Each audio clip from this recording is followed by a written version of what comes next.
Mesdames, Messieurs, bonjour et très heureux de vous retrouver dans ce 13h au Bénin. Voici le sommaire. Les députés à l'Assemblée nationale ont procédé à la modification du code électoral. C'est par 79 voix pour, 28 contre et une abstention. Mais avant, la plateforme électorale des OSC du Bénin a fait une déclaration d'urgence sur la modification du code électoral à l'Assemblée nationale. Selon cette plateforme, la démarche empruntée pour l'amendement du code électoral est similaire à celle de 2019. Ensuite, en mission au Bénin depuis lundi, une délégation de la douane du Niger était ce mardi sur la station terminale de Sémé-Kraki, composée des hauts responsables de la douane béninoise. Elle est allée s'enquérir des nouvelles de l'opérationnalisation du site satisfait. Les visiteurs ont à l'issue de cette visite loué la qualité et les retombées économiques de l'infrastructure pour les deux États. Et puis enfin, au lendemain de la levée des sanctions infligées au Niger par la CEDEAO, le ministre des Affaires étrangères du Bénin a accordé une interview exclusive au journal L'Enquêteur du Niger. C'est une déclaration dans laquelle l'autorité justifie la levée de ces mesures par l'organisation sous-régionale. Le chef de la diplomatie béninoise nourrit l'espoir que durant la période de jeûne musulman qui s'ouvre bientôt, les peuples frères du Niger et du Bénin travailleront à tourner cette page de crise. Et voilà pour vous le sommaire de cette édition. À nouveau, bonjour et bienvenue si vous nous rejoignez. Les députés de l'Assemblée nationale ont procédé à la modification du code électoral. C'est par 79 voix pour, 28 contre et une abstention. Le député Soumaïla Sounon Bokeh du Parti Les Démocrates a donné ses impressions à l'issue du vote au micro de Franck Aounou. On l'écoute. On avait déjà décrié le fait qu'on a demandé que ce soit 10%, qu'on puisse avoir 10% de l'électorat pour être éligible. Cette condition a fait aujourd'hui qu'à Porto-Novo, un parti qui a été battu est maire. Tout le monde est conscient de cela. Donc, et c'est antidémocratique. Vous ne pouvez pas être dirigé par des gens que vous n'avez pas choisis. Donc, il faudrait que, franchement, que ces amendements-là, on devrait revoir ça pour pouvoir permettre à tous les partis politiques de pouvoir participer à la vie politique. Et qu'est-ce qu'on a constaté? On passe de 10% à 15%, ce qui est inconcevable. Dans aucune démocratie au monde, on ne peut pas me donner cet exemple-là. C'est un exemple de pays où cela se passe. On dit 10% et ça exclut déjà, et on va à 15%. Dans quelle logique sommes-nous? Certains ont dit que ça émane des conclusions de dialogue de 2019. Ce dialogue de 2019, juste après le dialogue, il y a des participants au dialogue qui ont décrié les conclusions de ce dialogue-là, qui ont dit qu'ils n'ont pas c'est-à-dire ils n'ont pas discuté de certaines clauses qui sont dans les conclusions de ce dialogue. On ne peut pas se servir de ça pour pouvoir bâcler ce que notre Constitution dit. Donc, à part les 15%, il y a les 10%, les 20% dans une circonscription électorale. C'est inconcevable. C'est inconcevable. Où allons-nous? Donc, ce sont des amendements venus à la dernière minute. Je le dis, à la dernière minute. Il a fallu une suspension de plénière et quand le président de la commission des lois demande 30 minutes pour nous en informer, nous, membres de la commission. Il a exclu les autres commissions qui sont saisies pour avis. Et c'est passé vite. On lit à la diagonale et puis on dit, bon, c'est adopté parce qu'ils ont la majorité écrasante. La plateforme électorale des OSC du Bénin a fait une déclaration d'urgence sur la modification du code électoral à l'Assemblée nationale. Selon cette plateforme, la démarche empruntée pour l'amendement du code électoral est similaire à celle de 2019, justement. Par ailleurs, la plateforme, bien entendu, demande la suspension de ces amendements. C'est à travers une déclaration faite ce mardi 5 février 2024. Suivons plutôt les explications de la présidente.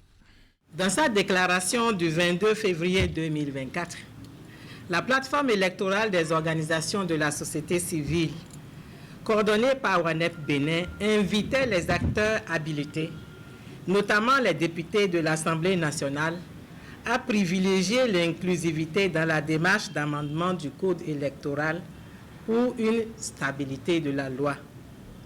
À cet effet, en vertu de l'article 34.7 du règlement intérieur de l'Assemblée nationale, la plateforme électorale a sollicité, sans suite, l'opportunité de contribuer aux travaux en commission des lois en vue de l'examen en plénière du Code électoral. Contre toute attente, la plateforme électorale constate que la démarche empruntée pour l'amendement du Code électoral est similaire à celle de 2019.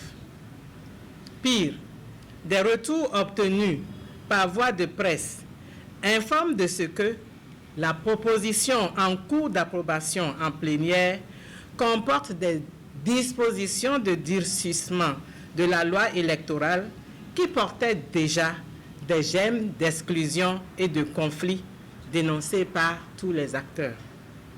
Cet état de choses augmente les craintes de la plateforme électorale car les points qui nécessitent débat, selon elle, sont nombreux.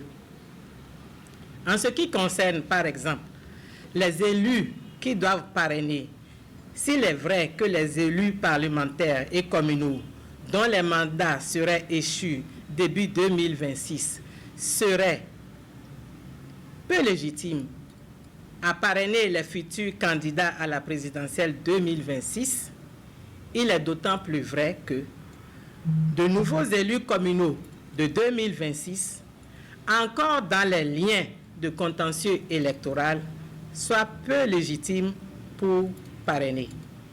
Au regard des préoccupations sus-évoquées et qui ne sont pas exhaustives, la plateforme électorale craint que la loi électorale qui sera issue du processus actuellement en cours au Parlement, au lieu de régler les problèmes existants, n'envenime la situation et crée davantage de conflits parmi les acteurs politiques et des dégâts pour l'ensemble de la nation. En conséquence, la plateforme électorale suggère fortement que l'examen de la loi 2019-43 du 15 novembre 2019 portant code électoral soit purement et simplement suspendu et programmé à une session ultérieure pour permettre des débats inclusifs au-delà de l'Assemblée nationale.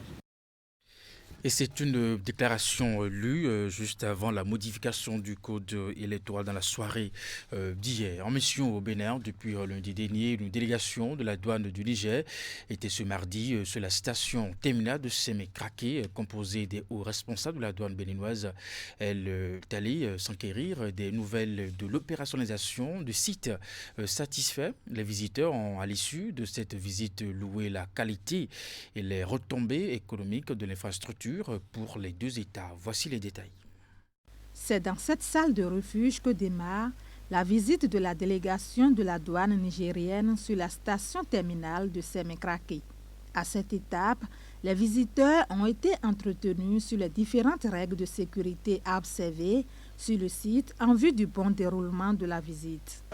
Cette séance consiste à vous parler un peu de l'aspect sécurité.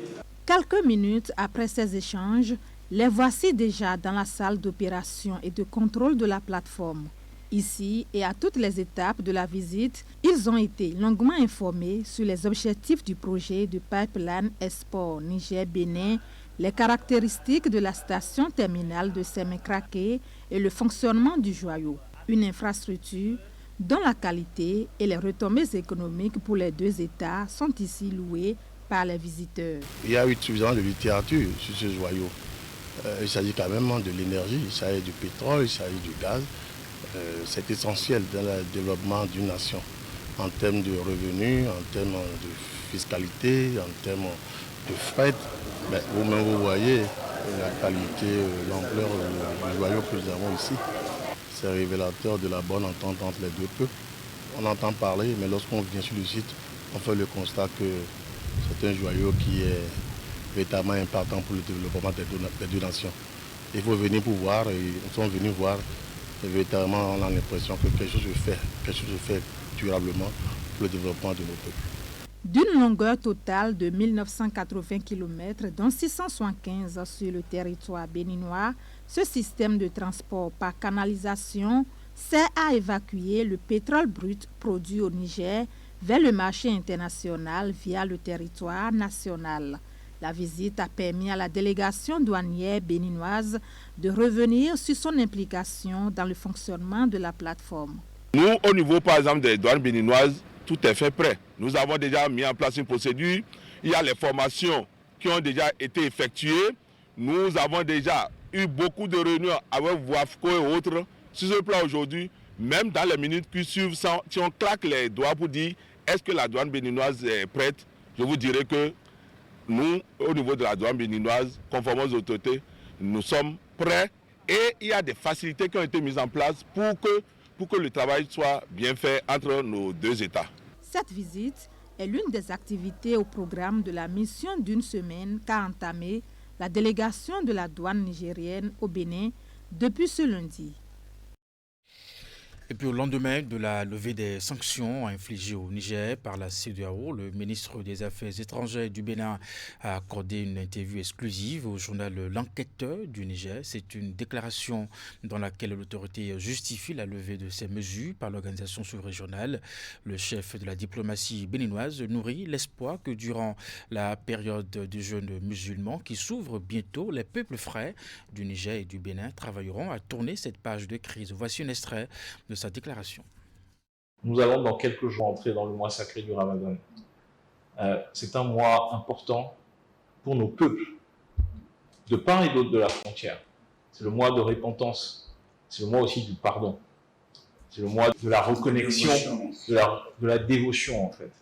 Et moi, mon appel, c'est vraiment que pendant ce mois, nous puissions profiter de ce mois pour rebâtir, retisser les liens et faire en sorte que ce qui ne peut pas être coupé puisse être renforcé. Tout le monde a été impacté. Tout le monde a été impacté de quelque manière que ce soit d'un point de vue économique, que ce soit d'un point de vue social. Il y a des gens, moi j'ai des amis qui ont leur famille qui est de l'autre côté de la frontière. Il y a des gens où c'est le père qui est nigérien, la mère qui est béninoise, où les deux sont... Donc, tout le monde a été impacté d'une manière ou d'une autre. Je pense que le plus important pour nous aujourd'hui, c'est de dire comment est-ce que nous faisons pour que, après cette décision essentielle, importante, prise par les chefs d'État, que nous avons souhaité, que le président Talon a porté, il l'a annoncé publiquement, avant même le sommet des chefs d'État, et il a œuvré pour cela. Comment est-ce que nous faisons pour que, maintenant que les frontières sont ouvertes, maintenant que les sanctions sont levées, comment est-ce que nous faisons pour construire l'avenir? Séance d'échange entre l'envoyé spécial du secrétaire général des Nations Unies et les ministres du développement, de l'intérieur, de l'enseignement supérieur. L'émissaire des Nations Unies est à Cotonou pour apprécier les efforts du gouvernement du président Patrice Talon en matière de la sécurité routière.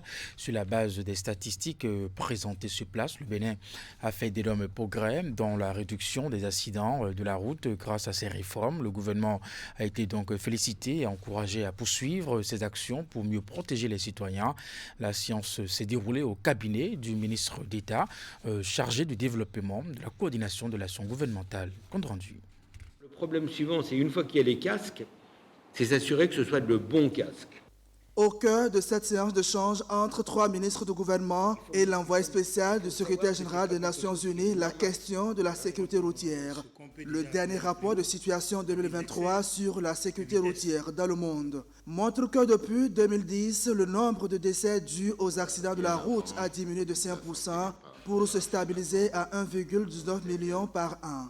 Les accidents de la route sont, selon Jean Todt, l'une des causes de la mortalité dans le monde, surtout dans le rang des jeunes.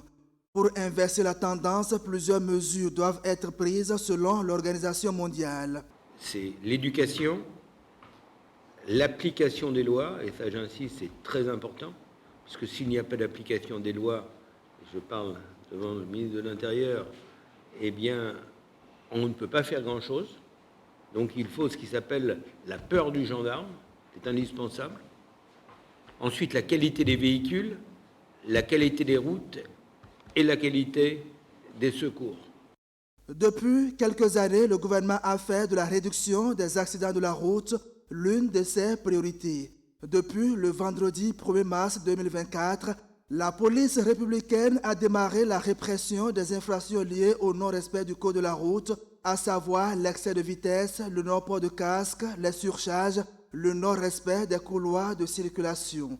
Et voici le casque homologué et recommandé par les Nations Unies pour mieux protéger les usagers en cas d'accident. Un casque ventilé respectant les normes et qui coûte moins de 15 000 francs CFA. Nous sommes d'abord à l'étape du contrôle du port de casque. Je crois que désormais nous allons passer à une étape supérieure, c'est-à-dire la qualité du casque qui est porté. Je crois que par rapport au port de casque, il y a quand même une avancée remarquable sur toute l'étendue du territoire national, parce que les contrôles se font et les citoyens de plus en plus comprennent que désormais, quand on roule à 2 roues, on doit avoir un casque. C'est vrai, nous avons fait des progrès pas pour atteindre les ODD. Sur les 10-20 dernières années, nous avons réduit suffisamment le nombre de décès sur les routes, mais nous restons encore, ces dernières années, un des pays où la mortalité est la plus élevée dans le monde, pas en Afrique seulement, dans le monde. Et donc c'est un grand enjeu pour notre gouvernement de nous attaquer à ça. Conscient que le mauvais état de la route constitue l'une des principales causes des accidents, le gouvernement a énormément investi dans la réalisation des infrastructures routières dans les grandes villes du pays. Ces efforts ont été salués par l'envoyé spécial du secrétaire général des Nations Unies qui a réaffirmé l'engagement de l'Organisation mondiale à accompagner le Bénin dans la mise en œuvre de sa politique de sécurité routière. Bien entendu, le professeur Dandy Nyamou, élu, ce vendredi 1er mars, présidente de la Haute Cour de justice, a officiellement pris fonction. C'était à l'occasion d'une cérémonie de passation de charges qui s'est tenue à Porte-Nouveau, au siège de l'institution. Voici le compte rendu. Dandy Nyamou, nouvelle présidente de la Haute Cour de justice, prend ainsi les rênes de l'institution des mains de son prédécesseur, Cécile Marie-Josée de Dravos-Zinzinoui.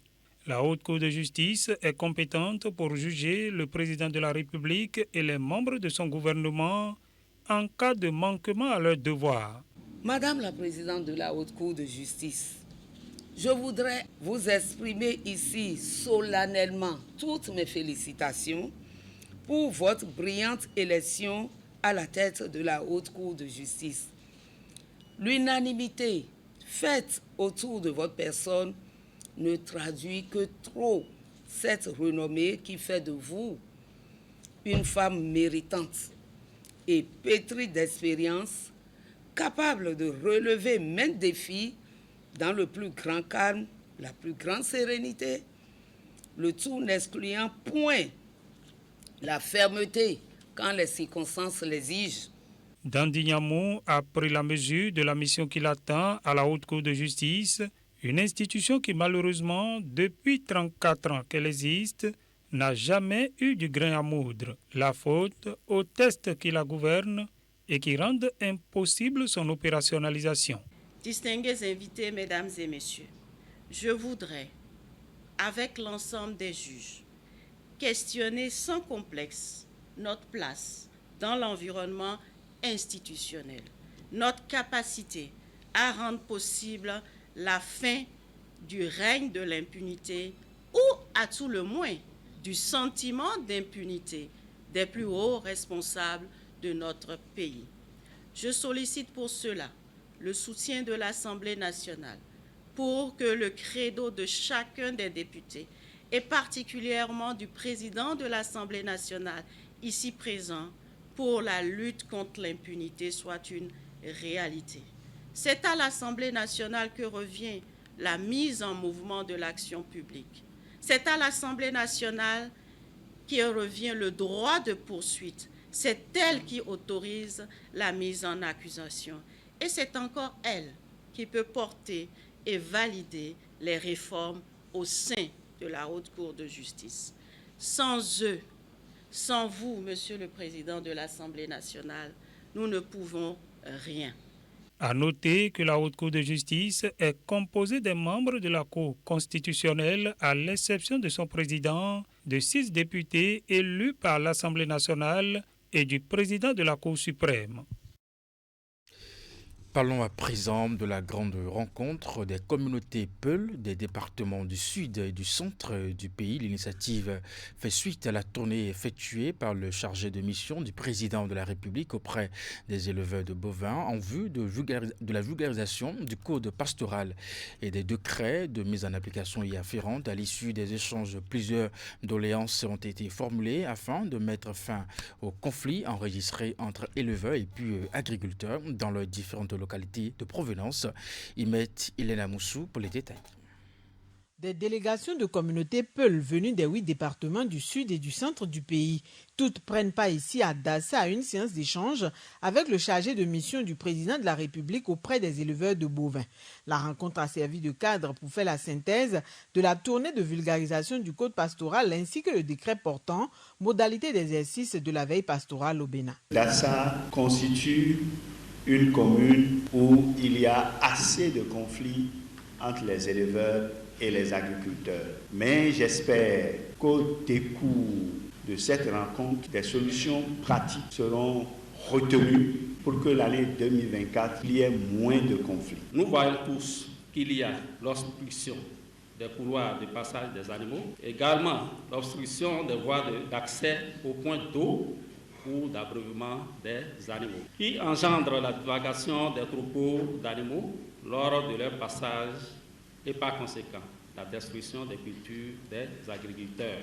À l'entame des travaux, les participants aux assises ont tenu à exprimer leur gratitude au gouvernement pour les efforts consentis dans le domaine de l'élevage. De mémoire d'homme, c'est la première fois qu'un président de la République s'est occupé de l'activité pastorale comme on n'en a jamais vu. C'est la première fois que les préoccupations de la communauté Peul ont été prises en compte par le gouvernement. Tout en s'accordant sur la pertinence des tests qui régissent désormais le secteur, il relève tout de même quelques insatisfactions auxquelles s'ajoutent d'autres faits et agressions dont ils sont victimes.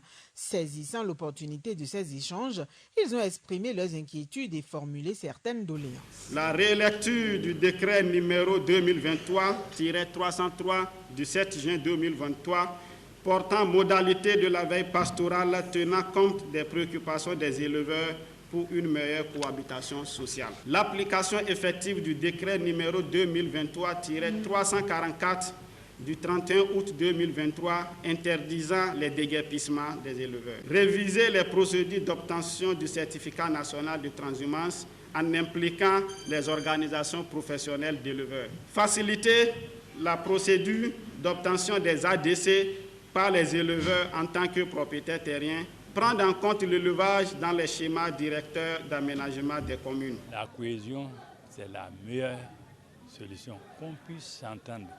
Donc il faut que l'État prenne des dispositions pour qu'on puisse avoir des choses qui peuvent nous permettre de vivre ensemble sans qu'il n'y ait des choses. Et pour terminer, je voudrais demander aux autorités de revoir, parce que nous avons des intermédiaires qui créent tous les problèmes impossibles dans ce pays-là. Rassurés déjà de ce que leur plaidoyer aura un écho favorable, ces éleveurs réitèrent leur soutien ainsi que leur reconnaissance au gouvernement, de même qu'à son chef. Et bien voilà, mesdames et messieurs, c'est la fin de ce 13h au Bénin. Merci de l'avoir suivi à 16h. Retrouvez votre bulletin d'information 19h30. Ce sera la grande édition de la soirée. Portez-vous bien et surtout à très bientôt.